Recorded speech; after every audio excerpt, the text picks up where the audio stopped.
Dapat malunggay pandesal tong papalamanan ko nito eh. Kaso naubos naman kaagad ng mga pamangkin ko.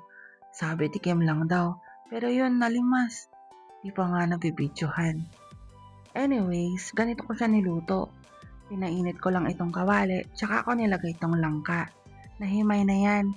Firm pa yan kahapon pero nagkaganyan na. Wala kasing power kaya na-delay lutuin.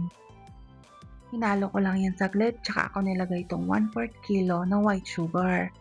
Hinalo ko lang ulit para mag-combine at masimulan ng mag-caramelize. Nag-add din ako ng water.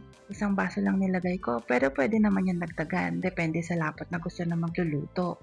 Nasa sayo yan. Dagdag bawas lang para mai-adjust sa gusto mo.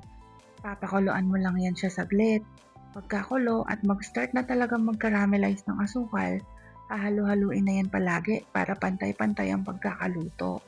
Diniindiin ko yan sa kawali gamit ang sandok para madurog at magmukha talagang jam. Tinanggal ko lang din yung mga makukunat pa na part ng langka na hindi na isama sa pagkakaluto. At that point, ganyan ang itsura, ganyan na kalapot. Okay na yan. Ready to serve na. Wala lang talaga akong lalagyan. Okay, bye!